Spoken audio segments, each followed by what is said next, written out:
All right, then. Hello, people. Welcome to our Central Committee of Ex-Muslim in Scandinavia, another program on YouTube. Hopefully, we're gonna make the podcast. So, if you listening to the podcast through Spotify or any other platforms, I would like to welcome you to the show as well. Today, we have a very interesting topic. I think hijabi in the West and the women's revolution in Iran, and regarding this issue which we got so many things to talk about. We got two guests, Zara Kay and Armin Navabi. They are here to this program. Um, in case that you're watching this program live through YouTube, make sure to share it through your Facebook or like any other platform you're using, and make comments, asking questions, or like if you want to share your comments with us, you can write the comments. So I will show the comments on the during the program. As you guys most probably know, there is like an ongoing revolution in Iran.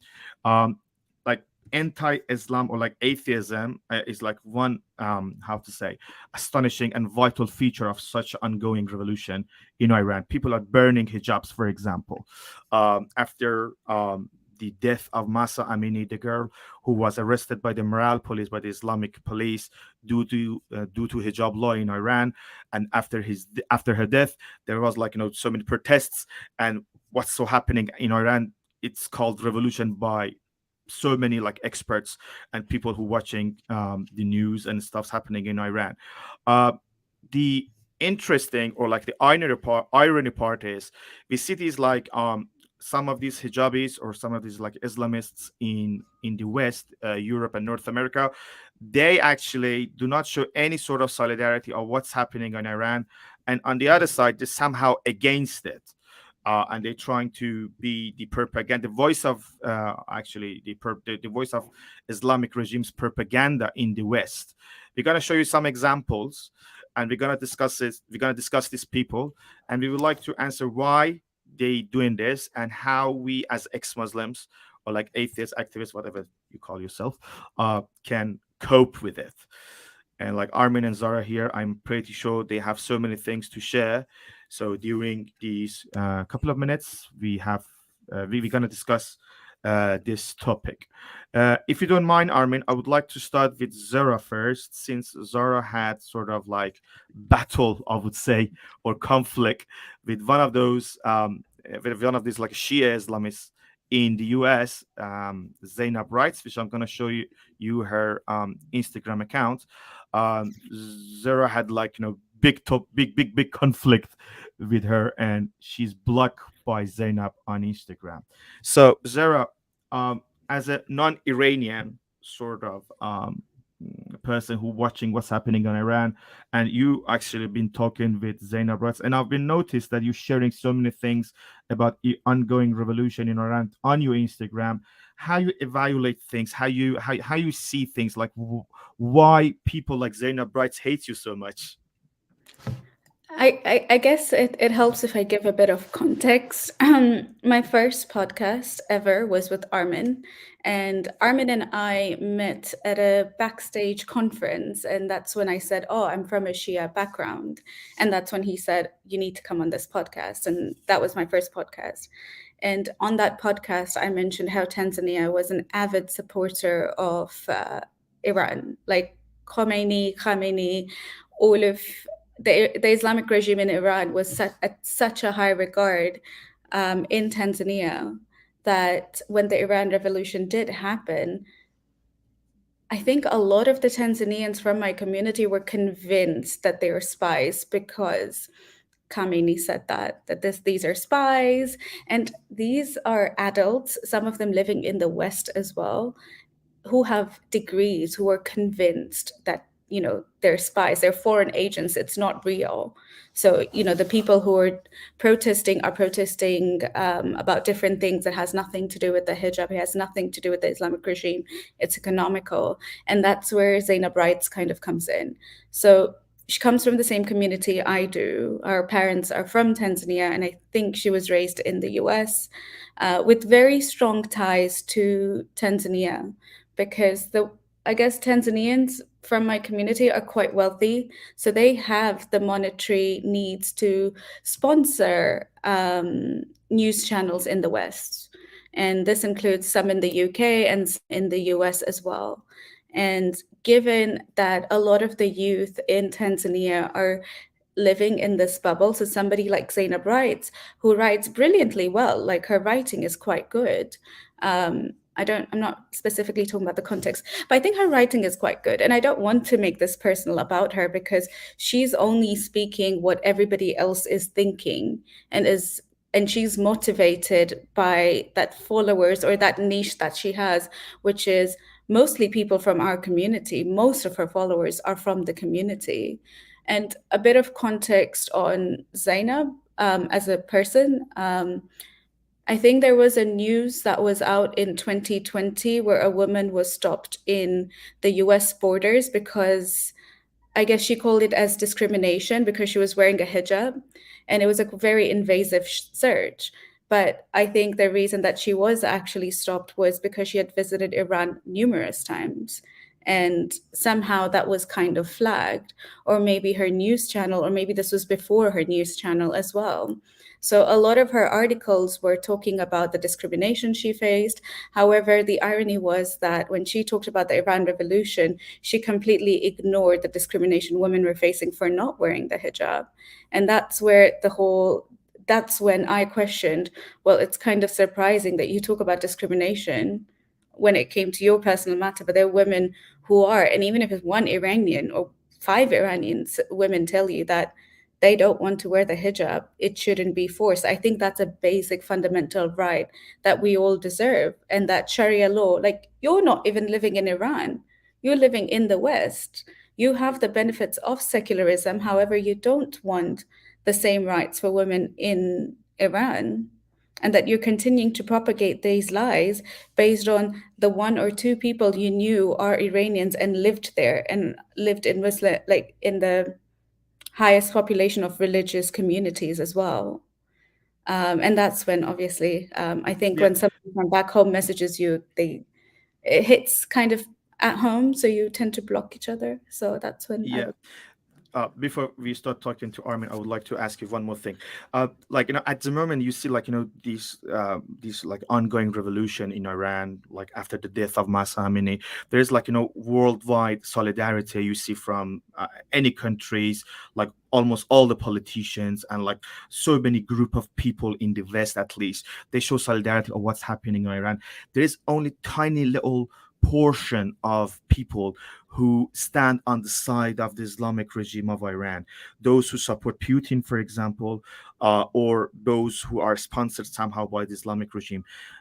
Zainab writes, and the groups around her, and most probably this TMG News organization, which I don't know who are the sponsor for these people. They My are. community. Yeah, well, they are the propaganda. They making propaganda against the people in Iran, against the women's in Iran. They are the voice of the Islamic regime. Why they doing this? You think is it only because of the ideology they got, or they get money, they get paid to do so? I mean, they get paid by any other job anyway. So it's not, I mean, it's not that they're paid to spread propaganda, it's because they believe in it. So they're getting paid to speak out their truth, but that truth is fabricated by your biases, like anybody else's, obviously. But in this case, it's specifically you're convinced that the West is wrong, much like how Iranians were raised to, death to America.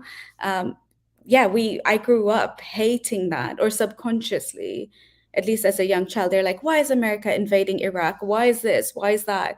Like the West just want to propagate their ideas onto us. And the way Muslims, when they move from Tanzania specifically to like the UK, they create their own bubble. They're in that bubble. So they're not actually integrating. And that bubble continues over generations for the large part. And that's how, people like Zainab writes are convinced that this is the truth. And they will find anything to substantiate it and any person to substantiate their view, because how can Islam ever be wrong? But there's this Islam ever be wrong? One, but then there is this Islamic leaders as well. Yeah. What year was it when Khomeini died? It was in Uh, 90s, right? If I'm not yeah, 19 mistaken. something, like, No, two or it was 1980. Wait, I was 2 years old, so 1985, I think. Okay, so there was Khomeini that died, and then there was another Ayatollah that died after that. Oh, So Armin, 1989. Mm. okay, 1989. Okay, so I think I was quite young, but another Ayatollah had died after that. And you know how we do Matam crying for, as Shias, we used to do it when, yeah, exactly. It's self-harm, really, but mourning the deaths of the Prophet's grandson. We did that when the Ayatollah died. So Wow. exactly. So just think about it. It wasn't Khomeini. It was probably somebody else. But I was quite young. So before I was 10, so before 2000s, between 1992 to 2000, somebody died, and that's what we did. So this is what I want to kind of set the stage with. Like, we're radical in our own way, which is, um, yes, some of us are quite like intelligent and have studied abroad, most not really, but you grew up in that bubble. So even if you were quite like educated, that bubble and that cycle of indoctrination, transfers over to the next generations. I see. So I think Zainab, and obviously that news network is sponsored by my community, and then GoFundMe, and then like any of our podcasts anywhere. But religious people do have a lot of money, and they would rather spend it on news networks than um, other charities that do deserve donations. Well, So I have a strong guess they're somehow sponsored by the Islamic regime of Iran as well. I mean, I got no clue for it, but it's just a strong guess. All right, Armin, I have a question for you. Like, you also been battling with one of these Islamists, like, they've been reporting your accounts, basically. By the way, like, Atheist Republic got the Twitter account back, which is kind of cool news, actually. I was kind of happy to see you guys back on Twitter. So how you see this battle at this time, specifically after the revolution, how you evaluate things? Well, I want to first say how good it is that Zara is being taking the charitable side, because I want to agree with Zara in here than Milad, because you're not Very typical, Armin. no, she's not assuming. I think we should like be charitable in how we decide what drives people. Like, Zara is assuming that they're being genuine. Like, it's like she's saying that everybody in this field is making money with whatever activism they're doing. They're making content. Obviously, you need some funding for whatever you do, and she's assuming that what they're doing is in line with their belief. It's not a conspiracy that they're just saying the things that they're saying because of the money that they're getting. I think that's a good assumption to have. You shouldn't. I don't think you need to. In Persian, we call it niyat khuni, which means trying to come up with the worst motivations of the people who are against us ideologically. So, I liked how she started by saying that seems to be somebody that has been having had a few fights with Zara. She started by saying she's a great writer. I think like starting that way makes your criticism always come up as if it's less personal and just actually trying to objectively seeing where the facts lie. So I really like the way that Zara is going about this. But also one thing we need to do is I haven't seen exactly what their method is. These specific people, their method is, but I think that the method. One thing that I've observed a lot is that they try every time there is a threat on Islam, there is a change. They're trying to rewrite the narrative as if the Muslim community is under attack rather than Islam being under attack, right? And that's in that way, when they come out in defense of the Muslim community, they create, at least in the liberal mind of a lot of people in the West, it justifies what they're doing because it seems like they're coming into a defense of a community. And I think one strategy that we as atheists and secularists or anti-religion activists need to do is that we need to actually do that before they act like this is what they're defending, right? So I think we in our narratives, it's very helpful if we actually come into the defense of the Muslims ourselves, right? While we're challenging Islamic values, Islamic narratives, or like the hijab or any Islamic symbolism, on the right alongside with that, to come up in defense of Muslims. And also another thing I like what Zara was saying is that, I think what Zara was suggesting, is that we argue that, when we fight for secularism, this is not something that we're doing for the sake of atheists, okay? Because we believe secularism is good for everybody. Like, we're not trying to make these countries secular because we think now atheists are going to have an upper hand over Muslims. Like Zara pointed out, Muslims are actually a lot better off in secular countries, right? So fighting for secularism in Iran is going to make Iran a better country, not just for us atheists or anti-Islamic activists. It's going to also make Iran a much better country for Muslims who live there as well. So, yeah. So the question would be like, don't you think like these people like, Zainab writes, or like other Islamists in the West, they somehow scared of like secularism in the Middle East? Like, they think like Iran gonna be a secular state like it used to be, maybe like, before the like, revolution. So they kind of like, feel like threat. That's why they stand on the side of the Islamic regime. Let me tell you something, Armin, you're gonna like this part. Like Zainab writes on one of her articles saying like hijab was the tool to be against the hijab is a tool for the people in the Middle East to stand against imperialism. That's a very like close to like what what so-called lefties always talking about. Like they use Islam to as a tool to be against, to how to say, like to provoke the nationalism, sort of a nationalism in the Middle East, and to try to like support the states and the government to stand against US and like Western imperialism. How you evaluate things, like maybe that's why they so scared of such like women's revolution, and they're against. What do you think about that? Oh yes. I guess either of us can go. I was I just going ask. to say, like, in like Zainab's case, like I am convinced, because I've been brought up in the same environment. I'm convinced that she is convinced that what she is defending is the truth. Very similar to what Armin said in terms of the attack. They see it as an attack on Muslims or their community versus a disagreement with Islam as a whole, or that maybe, perhaps, it's not for everyone, that maybe not everybody wants to follow Islam the way they do it. But I guess it's just around the same idea and mindset. Like, a lot of Tanzanians send their kids when they're 18ish to Iran to study Islamic studies for years, and they'll send them there. For the first few years, they come back quite religious, and then after that, it's all just watered down.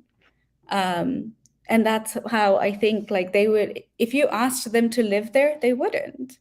They wouldn't. They would only enshrine on that university experience, which is great for everybody, depending on where you are and what you study. And that's how they see all of Iran to be as. And very rarely do you, in general, come across people who don't agree with you, especially in a country like Iran, because you're in the Islamic universities anyway. So it's very rare that you'd actually have somebody who'll come and disagree with you for you to understand what the other side is like. So a lot of the people are like from Tanzania who are supporting Iran are actually avid supporters because they have seen a certain narrative and that's what they believe. Sorry, I know that pushed it away from imperialism, but I'll let Armin answer that. Yeah. So Armin, you got something to add? And plus you're sharing something, I don't know, you want to show that things? Yeah, I know it's hard to argue that hijab is a tool for anti-imperialist force, given that we have a Quranic verse about the hijab here. Okay, so if you read the translation of this is Surah 33, Ayah 59, or chapter 33, verse 59 of the Quran.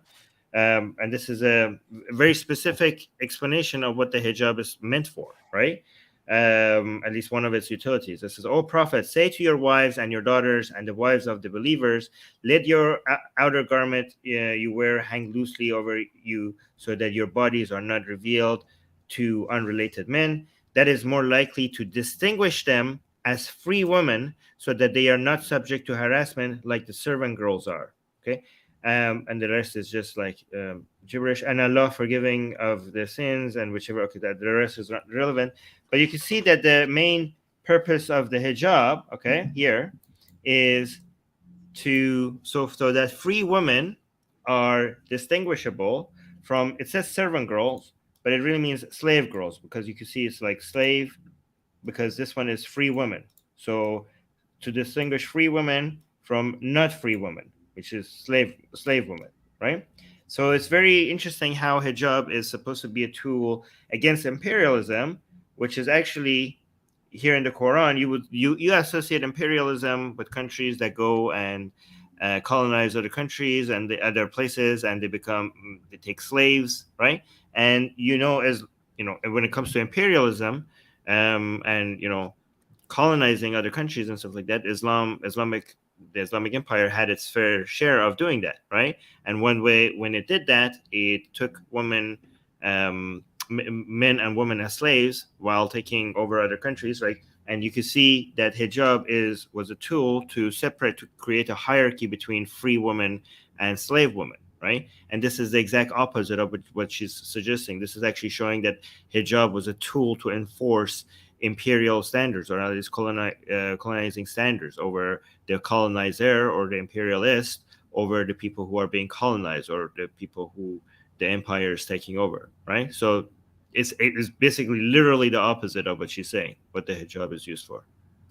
Yeah, that's true. The thing is, like, this is very obvious sort of discourse, as we heard mostly from the leftists, saying like, if you want to stand against the attack of imperialism and these nations, these people in the Middle East being abused by the West, we have to go back to the identity we used to have, which is Islam. So basically, if you promote Islamism, you in fact are fighting against Islamism. That's exactly why when you criticize hijab in the West, for example, and when you criticize these Islamists, promoting what Islamic regimes it's saying through its media, they labelize us as Islamophobe. They say like it's a tool to stand against racism in the West, for example, and maybe that's why like people like Zainab are kind of scared that like Iran gonna be a secular state, because it makes them so weak to stand against what's so-called racism or like imperialism in that term. How you think that?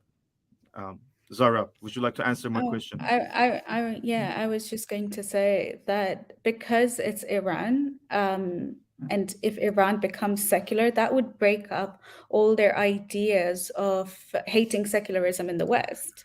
If a country in the Middle East becomes secular and gets rid of the Islamic regime or Sharia law as well, that would break up their ideas of how much they've been hated in the West as well. If Iranians don't want like Islamism, like that's exactly like the pivot that they don't want to happen. It will weaken their faith. And I can see how she talks about hijab as a tool to stand up against racists, because I think they're conflating like personal experience of the hijab with what it's actually meant to be, or what it actually means for the wider community or of women, or women in general. So I think because you've been attacked because of your identity, you guard it really tight, and you don't want, and you kind of hold it as a symbol of resistance as well in the West. I mean, Muslims have been targeted, or there is anti-Muslim bigotry everywhere, anywhere, but at the same time, I think they don't want to accept that maybe maybe the Middle East doesn't see it that way. I think there are more liberals in the Middle East in communities than there are people outside in the West. I think in the West, when Muslims, continue, I guess when Muslims continue to migrate, they hold on their faith so tightly, so they continue to hold on to those certain ideas that keep them on guard or protect their That's faith. a fair point. let me ask this from Armin. Armin, what do you think? Like, these people like Zainab writes and these sort of like discourses can help like people to stand against like anti-Muslim bigotry, or like, I don't know. I mean, Islamophobia is not a public term to use it, but like anti-Muslim bigotry. Like, can people like Zainab writes help that? For the people, for the society against, to stand against it, or they are part of the problem, you think? I think they're unknowingly like part of the problem. Okay, like I'm not trying to say that they're doing this on purpose. I do think that because they are grouping anti-Muslim bigotry with people's problems with Islam, they are also helping bigots and anti-Muslim bigots to they're helping the narrative that if you have a problem with Islam, you have a problem with Muslims, right? So people, if you keep spreading that narrative, people will assume that, okay, well, I have a problem with Islam. They see problems with Islam, and they will translate that their hate for Islam to hate for Muslims, right? So if you are basically spreading, again, I'm not trying to attribute like malice here, like I don't think they're doing this on purpose, but they're unknowingly spreading the same narrative that a lot of far right bigots are spreading, by suggesting that these two go hand in hand. What we're trying to do is that we could do these separately. Like we could like defend Muslims and fight Islam, and this is not a contradiction. To suggest that attacking Islam is anti-Muslim bigotry, and if that is accepted in society, a lot of people who do see, oh, well, I have a problem with Islam, they're reading scripture, I'm like, okay, this is a problem. They think that now that means that they should have a problem with the Muslim community, and we're trying to say that they don't have to. I do want to also mention something else, if it's okay. Like, yeah, sure. Go for so it. It's very. I think Zara, coming from a Shia non-Iranian community, gives us a lot of perspective, because a lot of Iranians don't know about the level of influence that Iranian. The centrality of Iran in the Shia world, the impact it has outside of Iranian borders. Like a lot of Iranians, when they learn that, they get kind of shocked by it, about like, why are people, like, I remember the first times we ever saw people holding pictures of Khamenei outside of Iran, and we're like, what's wrong with these people? like you're not even Iranian, why are you doing that? So I think and I think inside Iran there is a love-hate relationship with that influence that they have, because they want to show a lot of Iranians how much they're loved outside of the borders, but at the same time they don't want to show it to certain Iranians, because certain Iranians are like, we have so much problems at home, why are we, what the hell are we doing over there, right? So it's like there's country, the government doesn't know, is trying to market it to some people but not market that to some other group of people. But it's helpful to look at this, zoom out a little bit and look at this historically, a long-term history of this, to see why the fear that you're suggesting that exists here, Milad, why that might be so. Because we are right now in a position experiencing something that the Sunni world had experienced after the fall of the Ottoman Empire, right? After World War I, right? Which is a crisis of identity, right? So if you compare the Shia mindset versus the Sunni mindset, right? Ever since the early history of Islam, the Sunnis, the people who eventually became the Sunnis, experienced a huge success in dominance, in power, in expansion of their territory, and it felt really good, right? And it felt like Allah is on their side, and this is just truly a miracle. Like the narrative was like a bunch of people came out of the desert and they managed to take down an empire and significantly weaken another empire. So it seemed like a true miracle. So the narrative was like, if you're powerful, if you're winning, if you're victorious, Allah must be on your side, right? And then we had a rebellious movement against, like an Islamic rebellious movement against this hegemony, against this power, against this what eventually became a Sunni power. And this rebellion movement eventually became known as Shiism, right? And because this rebellious movement was always being oppressed, always being attacked. The leaders, their mom was constantly being killed left and right. They had a different narrative. Their narrative was that the people who are in the right are the people who are being harmed, the people who are the victims. Like the victimhood narrative became the central theme of the ideology of Shiism, right? So the Sunnis were, if you're victorious, God must be on your side. And the Shia narrative, like the simplified version, was that if you're being harmed, if you're being wronged, if you're the underdog, then that means, Allah is on your side. Okay. And that kind of flipped, both because of because of Ataturk's takeover and ending the caliphate in Turkey. Like that was the first time that the Islamic world didn't have a caliphate. That was a major crisis of identity. And also because shortly after we had a revolution in Iran, where the Shias, who were not supposed to be in power, who were not supposed to exert power like that, the Shias had the government on their hand, right? So both the Sunnis and the Shia had to do a rewriting of their ideology to explain all of this, right? And the Sunnis were like, how did we get here? Like, why are we so weak? Like, how is the West so powerful and we are so weak?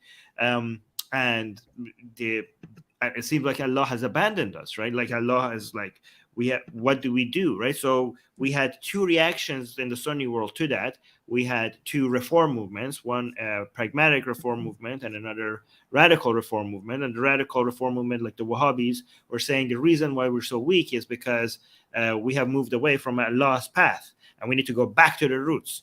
And the pragmatic reform movement was like, well, we need to go back to the roots, and the roots are exactly what these Europeans have figured out. Like, and that's exactly what Muhammad apparently had told us. The Shias came up with their own narrative, which is Vilayat Faqih, trying to explain that actually we can be in power because we need to hold the government for the coming of Mehdi. And yeah, actually God is with us now because we're in power. So they did a completely 180 on that. And now that power is being challenged, and because the Islamic, the Vilayat Faqih, Shia Islam being in power in Iran was also, and the fact that they're in power shows that Allah is on their side, was the way, the propaganda tool for Iran to exert its Shia influence everywhere in the world where Shiism was in power. But now that this Shia power is being challenged in the central place where they claim to be the center of Shiism, which is Iran, you see people being upset with that, people coming out and protesting against that power. It's really hard to sell that narrative outside of Iranian borders, right? Like this is Shia heaven. Like before these revolutions, I remember watching Shia YouTube channels outside of Iran, and they always like acted like this Iran is this heavenly place. This is the place where Shias want to be. This is, oh my God, this is Shia central, right? And now you see Iranian people protesting against that propaganda tool, and that narrative is much harder to sell. So you have to go out and do what we call Malikeshi and try to fix that, try to tell people how, yeah. Yeah, I don't know. The thing is, like, after the revolution, it seems like, Shia Islam has got like specific position, as you, Armin, said, like, these Shia Islamists was not supposed to politically be in power, but now they are like, over 40 years they have the political power, they got the money, they have the TV, they got like, media, and like Shia been promoting and being like, much bigger and much stronger as it used to be. So Zara is gone. I'm just going to wait for her till she's back. So I'm going to ask the question. But the thing is, how you evaluate how you see this sort of reaction, like people like Zainab writes and the other Islamists in the West, they seems to be very naive and scared. Like after like the first or second criticism, they block you on Instagram. So it seems that they're so scared of the future. Like how you see the effect of ongoing revolution on like the behavior and the reaction of people like Zainab writes. Zara, you're back. I'm gonna ask the question, but like let me just like give some minutes to Armin to answer my question. I back to you shortly. How you evaluate, like, how you see the new paradigm being made after the revolution, Armin? Well, I'm just gonna keep it short, so because I talked for so long, and I want to go to Zara, and I just want to go back to saying it just makes a lot of sense, right? Like you are constantly, it's really hard to convince Westerners, especially now, that this whole hijab thing is not an oppression on women. This is just a whole bunch of anti-Muslim bigots who are saying that. When you have like these far-right anti-Muslim white bigots are not in Iran, they do not exist in Iran. So this cannot be right-leaning, white nationalist propaganda if people in Iran are burning their hijab. So that's why they're like running frantically around trying to figure out how to make sense of this, because that line doesn't sell anymore. Like I've seen so many leftist people who used to think anybody who comes out against Islam must be a bigot. Now they're taking side of the side of Iranian people against the regime and cheering the people who are burning their hijab. And I think a lot of these Muslims who are outside of Iran, they're like, what is happening? These were the people who are like used to buy our narrative that this is bigoted, and now they're cheering people who are burning their hijab. So they're trying to make sense of this, and they're trying to desperately come up with a narrative that could get them back to where they were. Yeah. All right, thank you. Let me ask the same thing from Zara. After this, revolution, what's so-called revolution in Iran, women like freedom. It seems that these Islamists, people like Zainab Rice, are kind of overreacting. They're kind of scared. Like after the one or the second criticism, they block people on Instagram. The same that happened to you. The question is, do you see any relation between what's happening in Iran and the current position people like Zainab Rice got? They seems to be scared of the future, so that's why they're overreacting, and they kind of how to say, more conservative that they used to be. Do you see any paradigm shift after the ongoing events in Iran? I think I was actually quite surprised that not many Muslim women were joining the revolution or the protest. I think you wrote a Facebook post on it. I saw quite minimally Muslim joining, but I was really proud to see the Muslim women in hijab actually joining the protest as well, and some of the online support that they've gotten. But coming from the West, I think it was a surprise that they would support Iranian women, because for many years they've denied it. There were protests in Iran before as well, and there wasn't as much attention as well. So now, given that how widespread it has been and how bigger it has grown than what anybody expected it to be, I think that alerts Muslims, because then they think that, oh, if people support the Iranian revolution against Islam, then they're inherently against Islam and they're all Islamophobic. And I think also, just going back to the history that Armin gave, I find that Shia Islam has a lot of unity across the globe as compared to the Sunni Muslims. I think, and because of that, Iran has a lot of supporters outside Iran. And that's why when Iran is under attack, a lot of the supporters outside come to defend it. Also, instead of Iran giving the news channel money, it's the other way around. A lot of Tanzanian Shia sent money to Iran, a lot of money. Like their khums and zakat go to Iran. They don't know. That's like thousands of people in Tanzania, quite wealthy as well, sending the money to Iran. And it was a really interesting question, because I asked my family, like, you live in Tanzania, it's the second largest foreign aid receiving country. Why won't you give charity here? They're like, oh yeah, we give charity here as well. And I'm like, but that money that you send to Iran, you could just equally invest it here. Like, surely God wants you to do what's what's good for your neighbors, like your physical neighbors. And they're like, no, Islamic neighbors.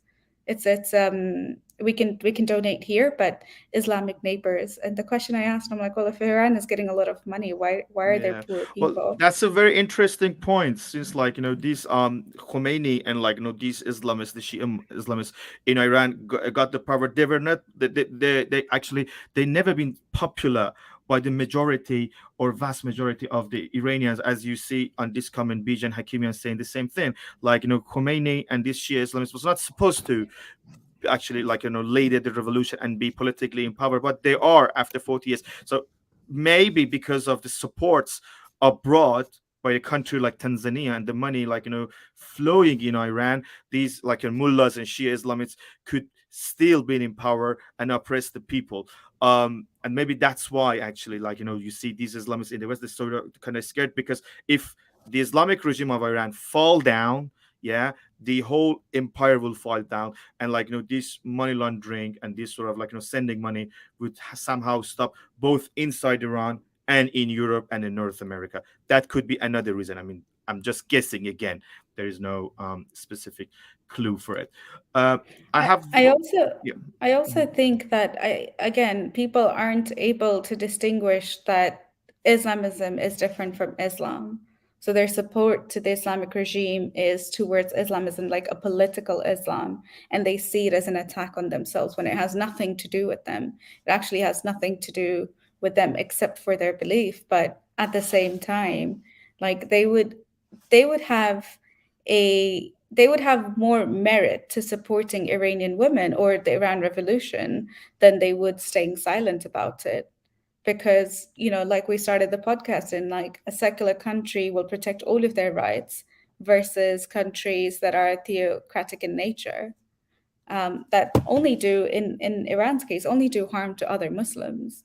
And just, had we fought about this before, had we pushed for secularism in Iran before, we wouldn't be here. We wouldn't be, Mhm. protesting right now. We wouldn't be what is considered for Muslims attacking an Islamic court or an Islamic state, Yeah. because at least we would have acknowledged that, there is a human dignity outside religion. All right, yeah, interesting. Before, I mean, would you like to add Yeah, I something? just want to. I want to do my first slight disagreement with Zara here. I don't think there's a difference between Islam and Islamism. I think we need to distinguish Islam from Muslims. I don't think there is a political Islam or a non-political Islam, because if you read the Quran and the Hadith, Islam is political to its very core, right? So I think, like, instead of separating Islam, like, there's no, like, and I know you're not saying that, but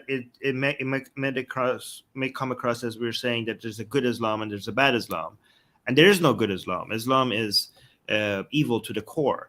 It's just that Muslims themselves are better, just like Christianity is evil to the core, just like Hinduism is evil to the core.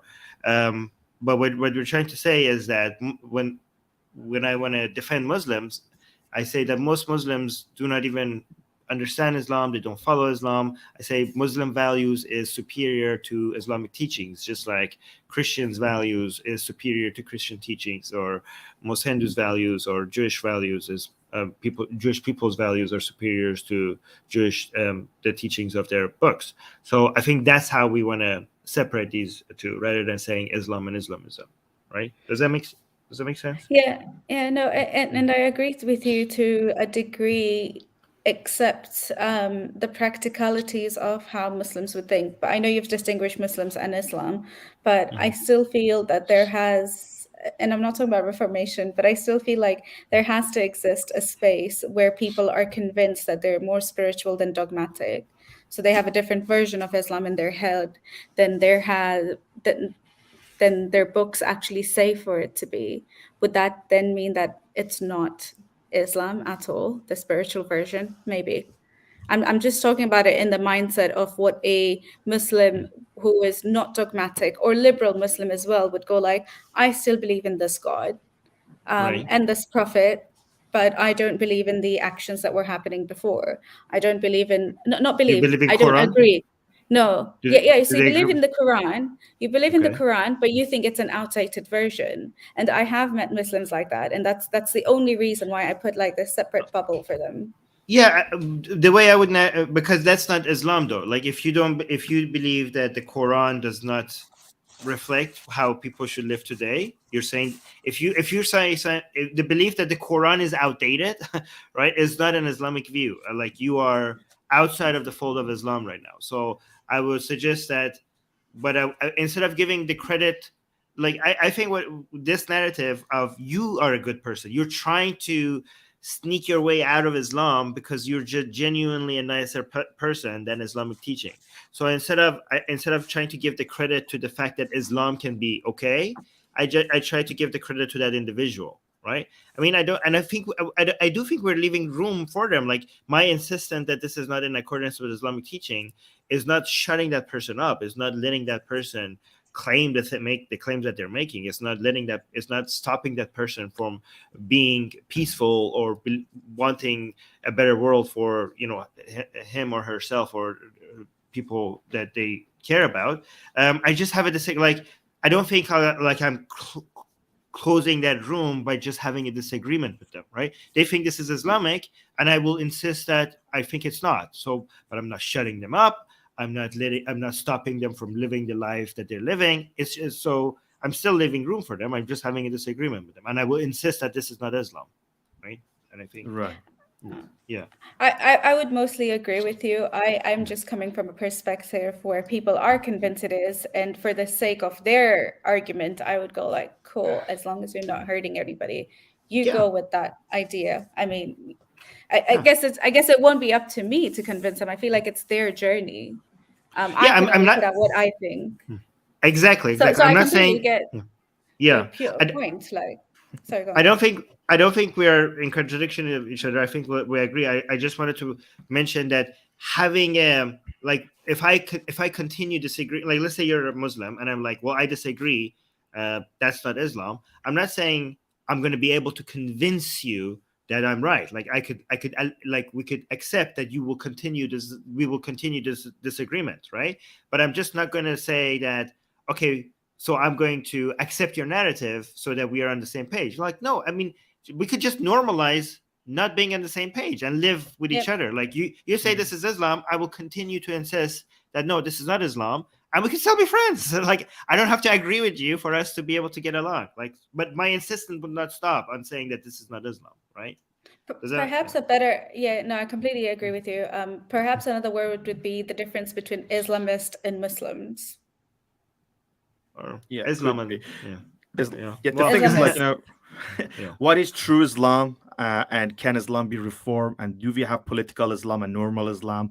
This is like a big topic. Maybe we can have some other podcasts about it. Yeah, but before this is like almost like 50 minutes we talking. Armin would like to share something before I start. One important topic and like things I would like to cover on this podcast, on this program. Let's just see what's happening. What's Armin has to share with us. Armin, what's this you would like to talk about? Okay, so I'm sharing you some poll numbers from Gammon institutions, right, to show the belief system that currently the numbers with regards to people's belief right now in Iran, right? And this really helps to show that Can you if the zoom a people- bit Yeah, sorry. so we can see the Yeah. numbers? Yeah, perfect. Thank you. Is that good? Okay. Yeah. I was trying to pinch my screen to zoom in. I noticed that.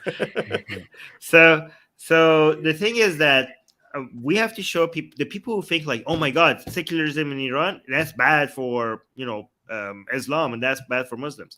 We want to show you the fruits of the labor of the Islamic regime in Iran, right? This is what you have gotten from having the Islamic Republic in power. We have seen the greatest mass exodus from religion, not just Islam, from religion in history. Never in history have we had this many people within one generation abandon not just Islam, but religion as a whole. We have gotten to the point where Islam is not just Shia Islam, but Islam as a whole is now a minority position in Iran. As Iran has become a Muslim minority country, right? You can see that Shia Muslims are now in Iran only 32% of the country. 32%. And if you add up all the Shias, all the Muslims together, like Shia Muslim, Sunni Muslim, it still doesn't add up to 50%. That makes Iran a Muslim minority country, right? And look at these numbers. Yeah, 22.2% are saying they are non-religious, which is very interesting. Yeah, so we have 30% of so the non and 8, that would be non-religious as a whole. So 30% that would be non-religious. And right? agnostic, Armin, 5.8 are agnostic. 5. Yeah, And humanist. Yeah. So this is okay. So this is the result. So even if you are like, oh my God, this is bad for Islam. No, the Islamic Republic has been bad for Islam.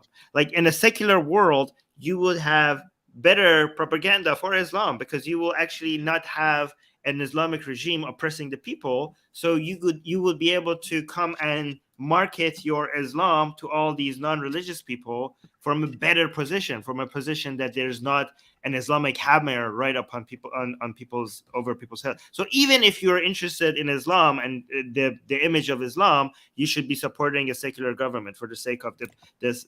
But also, I want to show you something because we're talking about hijab. I want to go to figure 10. Okay, so this is how bad this has become for the Muslim narrative in Iran, right? So this question says, I believe in the practice of wearing the hijab. Okay, 57% or 58% say disagree. Okay, but notice the question. Okay, the question is not saying, because this is the lower question is about mandatory hijab. This 58% in Iran, they're not saying we disagree with mandatory hijab. We have 58% of Iranians saying that they disagree with hijab altogether. Sure. With hijab as a whole, not just the mandatory version of it, with hijab. That's significant. We don't have these numbers almost anywhere else in the world. In non-Muslim countries, people don't say like, oh, people mostly disagree with mandatory hijab. They don't disagree with hijab. They have managed to make Iranians hate the hijab as a whole, not just the mandatory version of it. That is very significant. But when you go to the mandatory version, now the number increases. 72% of Iranians disagree with mandatory hijab. That is very significant. And this is an Islamic country, supposedly Islamic country. Anyways, yeah. Very interesting. The other things I would like to point out, which is actually very relevant to what Armin said, it's that today is January the 16th, and as you guys most probably know, February the 1st is called World Hijab Day, and it's coming 2 weeks time. We got the thing is, these people who running the World Hijab Day, Nazma Khan and the friends around, there are like Sunni Muslims, so basically they don't like the Shia Muslims, and they do not really stand on the side of people like Zainab rights. So just like if you just go to the World Hijab Day website, there is an article here say like hijab and the Iranian revolution. Over here they say like what's Iranian regime is doing is not great. And we are against it, completely on the other side of Zainab rights and Shia Islamists in the West. And they say but what's happening in Iran should not be ended to Islamophobic acts or hijab phobia. This hijab phobia is somehow a new term I'm hearing. Hijab phobia should be controlled, and the revolution in Iran should not be ended to hijab phobia. So the question would be, is like how you actually see the importance of fighting against the World Hijab Day this year, and how to say stand on the side of the Iranians who are against compulsory hijab and be against those people who running such comedy or disastrous event called World Hijab Day. Zara, you got something to say, I think? Yeah, I was just going to say it depends who the blog post is made for. Are their audiences Muslims or non-Muslims? I mean, if they're only trying to avoid the attacks that Muslim women get on hijab, then yeah, absolutely, we should absolutely avoid attacking anybody for what they wear. At the same time, I think Iran has a really big part. Iran, Afghanistan as well has a really big part to play when it comes to World Hijab Day, or no hijab day in this case, to oppose not only mandatory veiling, but to also consider, is it actually a choice? The hijab they're talking about in the blog post is, I guess it's presented as though it is a choice, but is it actually? And what does a choice constitute of? When I think this argument or this discussion has happened over numerous times about, is hijab actually a choice, or is it coercion? And then what do you count as choice? And should we be celebrating it? I think the worst part in this case is when they make other women try the hijab and people are like, oh my God, the hijab was so nice. I don't understand why other people are complaining about it. And I'm like, yeah, why didn't you wear it ever since the age you were 9? And I think that's just I think it's a genius way of marketing the hijab to people or to other women. They're like, oh, try it on, we're not scary, yeah, great. But then they never talk about the stories, and I think that's what I really want to shine on every no hijab day, is the stories from women who were born in Muslim families and were told to to start wearing the hijab at a young age, or were forced to wear it, or even had no choice in removing it. And I think those are the stories that the world really needs to hear. But I've also Yeah. found that a lot of people actually, a lot of Muslims quite resonate with that story, from community hate or community coercion to ostracism from their communities for removing the hijab. Yeah, that's true also in the West. So there's like so many girls, like, living in the Muslim families, they cannot remove their hijabs. And like, promoting World Hijab Day is like, promoting oppression against these people in the West, not only in the Middle East. That's the hashtag they're using this year, apologetic hijabi, and unapologetic hijabi. This is kind of new word to me. It's tough to read it. Armin, how you see the World Hijab Day this year after all this happening in Iran? The reaction should be the no hijab day that a lot of ex-Muslims started. I think that's a good reaction to it. I just want to repeat what Zara said. I really agree. I want people to understand that being aggressive or unfriendly to hijabis. I feel disgusted saying that, because if saying that, it seems like people assume that we were suggesting something else, because it seems pretty obvious. It seems like doesn't need to be said. But obviously, this is not about the hijabi people themselves, right? Like, whatever your views on hijab is, don't be a dick to people, okay? Don't make this more than a disagreement. So, like, hijabi women all around the world should be treated with respect, and you need to be friendly to people. Don't be an a-hole to people, okay? If we disagree with what the hijab represents, that's just a disagreement. That could be a friendly disagreement. Don't let them turn this disagreement to an issue of hating individuals or hating a group of people, because it's not that, okay? Like, for example, the example I give wherever Milad is around is Milad and I are friends, okay? I am very much anti-communist. I hate deny it. I like, Milad is a communist. I'm a capitalist. I'm a very proud I believe in capitalism. I think it's the best system ever. It's the best economic model for any society, right? And I fight against communism. I have many shows against communism, and I will continue to fight against communism. But look, that has not done anything to my friendship with Milad. In fact, if anything, it has made us closer, okay? Because we enjoy fighting with each other over these topics, right? So why can't we have the same, like? So if we have a disagreement over what hijab is and what hijab represents, that doesn't mean that we hate hijabi people. Why can't this be just a friendly disagreement that we could challenge, like we have a friendly but challenging debate over with each other, right? So, and the reason why, like, and you go ahead and have your hijab day, and we're going to disagree with your hijab day, but we're not going to. But you should have your hijab day to challenge us, to show us, like, no, why hijab is okay, and we're going to tell you why we think hijab is not okay and what it represents. And we cannot, as much as we fight for your freedom to fight for hijab day, we also will tell you that we think that hijab, in our opinion, should not be celebrated. Hijab represents, it's a symbol of slavery, right? It's a symbol to distinguish slave women from free women. So it legitimizes this institution of slavery. The hijab is not about protecting women.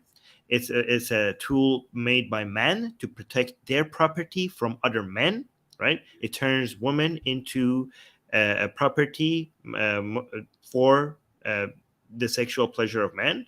It doesn't give the choice to women to either protect themselves or not protect themselves, right? It's only about this is mine and this is my.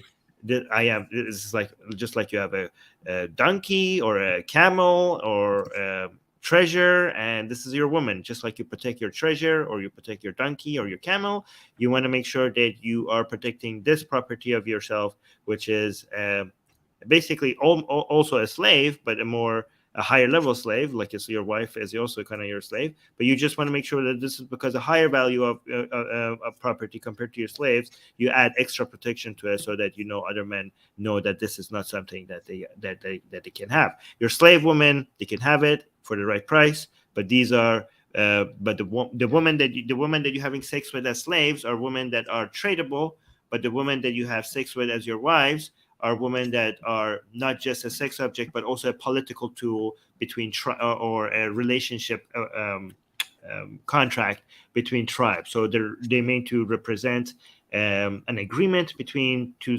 tribes or two communities or two political fractions. So that bond cannot be challenged by just purchasing your wife. So that's what the hijab is meant to represent. And given that everything that the hijab meant to represent, there's no. It's the opposite of a tool for liberation, or a tool for empowering women. It's exactly the opposite when you realize what it's meant for, and that's why you can. It's almost as if celebrating the KKK costume as a tools for, like, imagine if people are like, hey, let's have a KKK costume day. I'm like, okay, we disagree with you. Go ahead and do that, but we're going to tell you why we can never accept that, because we know what it represents. But yeah, go on. Yeah, but you're not answering my question. Actually, I understand. There are dickhead capitalists, and we have to live with them somehow. There's no way to get rid of them. Yeah, but the thing is, how you see these upcoming events. I mean, don't you see any difference between World Hijab Day happened 2022 and the World Hijab Day gonna happen in 2023? There is a new paradigm. How you see the effect of the revolution on the upcoming events? That was I just think. Okay, I think it's going to be a lot more challenging. I think that, and that's why they're afraid. That's why you guys it's very it goes back to everything you two have been saying, that they seem afraid because that narrative is not going to sell. They saw the world's biggest media and content creators come out and be like, "Hey, women in Iran," and people are like, "Hey, women in Iran, they're burning hijab." So they're like, okay, what happened to all our propaganda to show that hijab is something great? So that's why they think afraid. Zara wants to say something. I had a very interesting scenario to give you. So one of the companies in Stockholm was criticized for an advertisement, and I'm against this, and I'll tell you why. So it was around end of September. I think you're talking about, right? Zolando was promoting hijab in one of the advertisements in Stockholm, and there was another company that I can't mention. Okay. But yeah, so they were criticized because their food shopping, it's an online grocery app, and they were criticized for the woman wearing hijab ad, and they were like, it's very tone deaf. They just happened, and their defense was these ads have, been published a long time ago. So it just happened, but then they removed it immediately. So the one reason why I actually don't agree with that was because I don't think that woman in hijab, also the narrative wasn't wear a hijab. It was, I'm a woman, shopping, online grocery, that's it. And she happens to wear a hijab. It had nothing to do with promoting the hijab. It was just, she exists, and that's why I'm against it. I'm against the backlash that they received, because not only does it create more discontentment on the side of Muslims as well, who are like, hey, we're not the ones forcing hijab on the Iranians, so why are we getting attacked? Why am I suddenly getting attacked now? It also creates this narrative that that's what that's what generally people should be against because of the Iranian movement, or that, and or that we should be against people who wear hijab. And that, I feel like that was the wrong message to send. I'm not sure about Zalando doing it, but this other app, it was quite interesting because it was just a week after Masa Amini, and in my head that never occurred to me. I don't know why that never occurred to me, that seeing a Muslim on an ad, because the ad was for something completely different. It wasn't even for hijab, or a hair shampoo ad, because in Malaysia they have hair shampoo ads with a woman wearing a hijab. So she's showering with her hijab on. Yeah. Wa- Yeah, Well, that's it's Was that not a joke? I don't know if that was real. Was that like a joke? Was no, that no, that oh, was no, that was real. I mhm. remember seeing the board when I was in Malaysia, and there was another one Wow. that was like a green Pantene. I think it was Pantene or Head and Shoulders. Like she was wearing a green hijab, and it was just like long and shiny. The yeah. hijab was Well, on her hair. I'm You- personally against such like advertisement because it normalizes hijab in society. I think hijab shouldn't be normalized. It's not a normal things to do. Some people may But choose it. Mm, go for But people go still ahead, please. wear it. I think people still wear it, and they're not. Yeah. So People still smoke, yeah, but but I cigarette must come not be from regular organ. Yeah.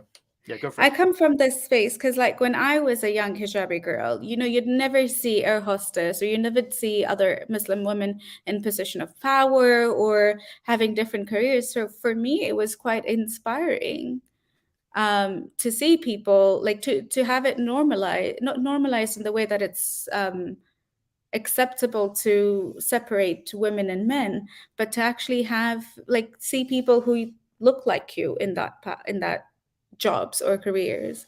And I think my reasoning for a lot of the apologetic side come from basically being in that position once and before to see that had it not been for things like this, I would have never questioned what else I can do beyond.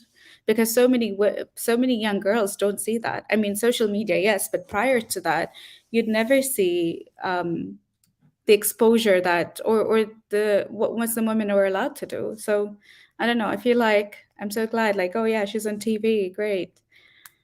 Should I be celebrating the hijab? Not really. So I don't like certain taglines that go like hijabi and proud, and I Yeah. would question it. I don't know. I'm a bit divided in this. I mean, I can celebrate being nice to I mean, okay, when I see people, hijabi people are being accepted in society, okay, I like that. Okay. Um, and I think people see this as a contradiction, and to me, it doesn't seem like a contradiction. Okay, I like hijabi people being accepted in society. I like having been normalized being kind to people, regardless of what they're wearing or what their background is or what their religion is. But I also want it to be normalized for us to be able to talk against it. Okay, Yeah. I want to normalize.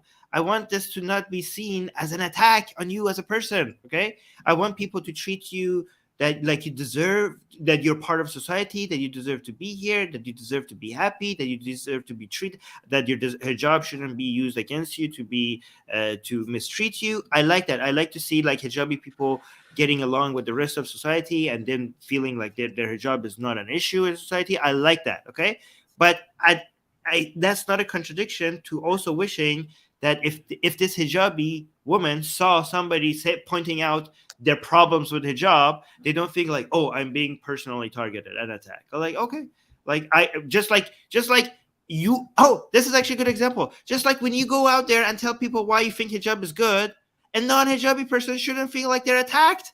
A non-hijabi person, you should be able to go out there and be like, hey, this is why I think hijab is good. A non-hijabi person shouldn't feel like, oh my god, you're personally attacking me. So in the same way, if we say why the hijab is bad, you shouldn't feel like why we are personally attacking you. I do want to also, Milad, if it's okay, mention another new Yeah, sure. dynamic that is growing right now.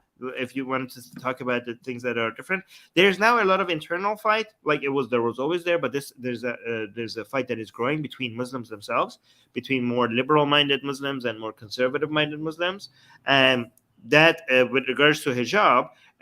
One thing that the protests had done is like a lot of hijabi women outside of Iran have come out and say like, you know what, I support women taking off their hijab. You know, I support the woman's right to choose, the woman's right to choose to wear a hijab, and the woman's right to take off the hijab. So yeah, go Iranian women. And they have gotten backlash, right? Like a lot of conservative Muslims have come out like, no, you don't you dare, shut the hell up. You have no right.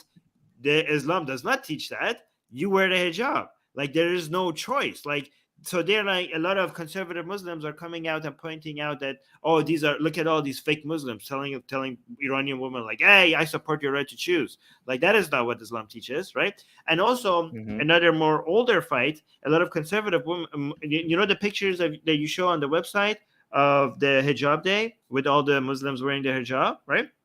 A lot of conservative Muslims hate that. they're like, that's not how you do a hijab. They're like, that it's too tight, like it shows your, the curves on your body, and they make fun of Yeah, the that's very hijab. true with the mullahs in Iran. They don't accept all type of hijab. They say, like, there is only one type of hijab that we say you're not supposed to have any makeups. It's not supposed to be so tight. Your body, your hips should not be shown by the dress you're choosing and this sort of thing. So hijab is only one version by the mullahs. When we see, like, there's so many other hijabs in the West. So it's a fair point I'm going to make. Yeah. Yeah. Like people like Daniel Haraju, for example. These hijabi women that you just show, they like, that's like, no, that's not how you do hijab. This is not Islam. Yeah. Yeah. Yeah. Well, All right. all right. The thing is, like, this is a good example. I think this is not Yeah, the organizer of the World Hijab Day, and look at the makeups and, like, the sunglasses and the coat and everything, and it's still promoting hijab. I was So gonna a say lot it's of haram all the yeah. way. Yeah, it's haram all the way. Yeah, a lot. So this is the problem. Like a lot of Americans or Canadians or Europeans look at this and like, oh, look, these are represents the Muslim community. Okay, but there's a lot of Western Muslims who look at this. They're like, no, like this is not us. Like, stop trying to make it seem like this is the image of Islam.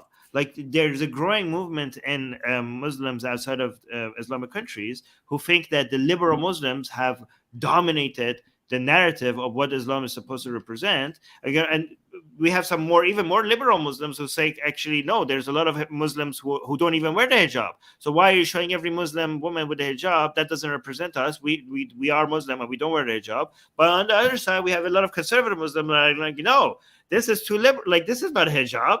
You call this a hijab? Like, they look at this, like, look at her. Like, they're like, she's wearing makeup. Like, what? Try wearing that in Afghanistan. No, but like a lot of conservative Muslims, like, this is not us. Stop acting like you represent us Muslims. Like, the whole point of hijab is for you not to be like arousing men. Look at her face, look at her lipstick, look at her makeup, look at her nails. Like, she's obviously trying to look pretty. So why are you even wearing the hijab when you're wearing makeup? Yeah. So what's the they point get of really hijab angry. in that perspective? Yeah. Yeah, She's wearing it to please Allah, not Ahmed. So So Allah gets horny? Okay, this is actually something else I don't understand, right? So women in private don't have to wear the hijab, okay? Unless they're praying to Allah, even in private. So the purpose of hijab is for men not to get horny. So what is this? Does Allah get horny with his creation? I don't understand that. Like, why do you have to wear the hijab in the presence of Allah? I don't understand that either. I do it for my creator, and I'm like, yeah, but why? I mean, he can see you when you're showering, he can see you when you're asleep. So, like, I don't understand. Like, why are you wearing it? I had an interesting Maybe he gets Sorry, go horny all the time when he's watching like women naked, but he's like, at least when you're praying, let me not get horny so I could actually listen to you. Maybe like that's what Allah is saying. And that purely shows, like, God and, like, Allah is a guy and he's a straight guy. So that's why, you're supposed to have like or bi. hijab You don't even- know. Don't assume. Maybe he's bi. But go Yeah. ahead. No, I actually reminds me. bookmarked the study that you quoted, Armin. I found it online to kind of present it on No Hijab Day on, like, see, from like a country that does mandate hijab, people have negative reactions from it, or people don't want it. So That's I'm great. going to do that. I'm going to that's do that great. and put in like good infographics. Nice. No, it Awesome. reminds I me like- of there was like this like like a parrot events in London, and they had this banner like Allah is gay, and like so many Islamists was just so pissed about that at that motto. It means like if the God is an Allah and he's a straight guy and he's highly homophobic, and he gets horny by the unveiled women, it all perfectly makes sense why the Muslims are just so pissed those days. All right. It's 1 hour and almost 17 minutes we're running this program. If you want to summarize, please do. Otherwise, I would like to remind something that for the upcoming Hijab Day, the Central Committee of Ex-Muslim in Scandinavia is running a campaign asking people to actually show they protest somehow against such events. This is the poster I made. This is very amateur, I know, but these are the picture of the people who got killed or got jailed or like somehow were under pressure during this women life freedom revolution in Iran. You see Masa Amini in center and the rest of the girl who've been killed or are currently in jail because of these protests in Iran. So in case that you're interested, you can join the movement by sharing the photos. You can send us like videos or contents or like articles. So we would share and this like express and this and spread the world why hijab is oppression, not a choice. So I would like to point out about the movement that we're running. These wide rows asking like, how can she or he can communicate with us? Just check the website xmuslim.net, so you would get all the information you need over there as well. So, guys, if you would like to summarize, if you have something to share, please do. Otherwise, we can end the program over here. No, I think I'm good. There's a lot that we spoke about on different topics, and it was a good conversation, but I don't have anything that's condensed to a summary. Yeah. Except, yes, please, no hijab day, share your photos, or just write your thoughts in terms of why you don't agree with World Hijab Day. Yeah. I wanna mention that what Milad said at the beginning of the show, that this is an ongoing revolution, right? So just because the media is not covering it as much as before, it doesn't mean it has stopped. And we are turning into the phase of the revolution where the government is now reacting and executing people. So your sharing of these news items is literally what could make is life and death. The only weapon that we have right now to try to save a lot of people that are on death row right now in Iran because of the revolution that the risk that they took to better their society, and all the risks that they accepted, that they took on a huge responsibility to make this world a better place for everybody. And what we can do in return is just to try to keep covering what's happening, because that attention is the only currency right now we have to save these people from being hanged to death. Okay, and the execution method in Iran is absolutely brutal. It's actually even worse than Islam. They hang you. They don't even drop you so that your neck breaks and die. They lift you up so you just suffocate slowly. It's one of the most brutal methods of execution, even worse than Islamic standards, which is weird. But you actually could be part of the equation, because we have seen this is not our imagination. We have seen that the more international pressure is on the Iranian government, the less likely it is for them to go with these executions. So you are literally have the power to be part of the force that could make some of these executions stop. So I just wanted to mention that, to share these news items like that. Also, please follow Ex-Muslim TV, follow Zara Kay's channel, and also Atheist Republic, where me and Susanna and cover Black Atheist Republic. Atheist Republic, Black Atheist Republic. So, Milad is very much involved with activism. So, regarding Iranian issues, so his perspective, except his perspective on economy, his political perspective is very valuable. Don't listen to him when he talks about economy; he doesn't know what he's talking about. But his political activism is A+. So make sure you follow him. Zara Kay has a very unique experience. It's not just that she has been involved with activism for women's rights, for ex-Muslims, and topics like hijab. She's also, because she comes from an Shia community outside of Iran, she also has some unique takes that you don't see anywhere else, and from ex-Muslims. So I always learn something from her when she shares her perspective. And also, like on Atheist Republic, for people who don't know, on our YouTube channel, me and Susanna, we cover the news every week regarding atheism, religion, secularism, right? And one topic, usually we have a topic related to the revolution in Iran as well. So if you want to be up to date, that's a good resource for you as well. So look for our channel, Atheist Republic. Yeah, that's our channel. So you can subscribe to there. Yeah.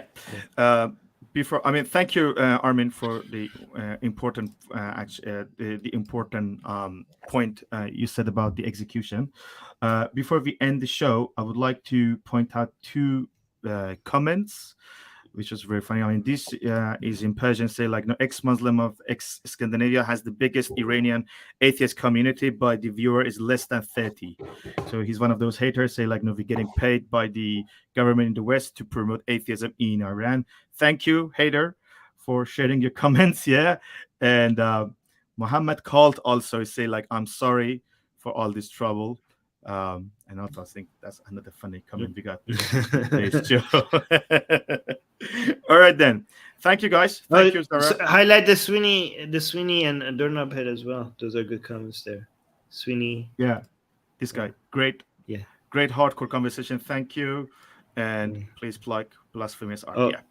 No. Atheist Doorknob Head as well. Don't block Atheist Republic. That's where most of the Let's go. No, I just pointed out, like, no, I'm just so happy this guy's back on Twitter. Yeah. So yeah. But yeah, that's yeah, that's all right. Thank you guys. Thank you, Armin and Zara, for joining the show, and thank you everyone watching the program live. If you listening to this program as a podcast on Spotify or other platform, please make sure that you share it to your friends, loved ones, or anyone who is interested to hear such conversation. And if you would like to join the No Hijab Day 2023, please do send us videos, photos, and stuffs, and make sure that you let us know what you think about the conversation we had. Any sort of criticism or suggestion is very, very welcome. Thank you, and stay tuned for more programs we supposed to run in early future.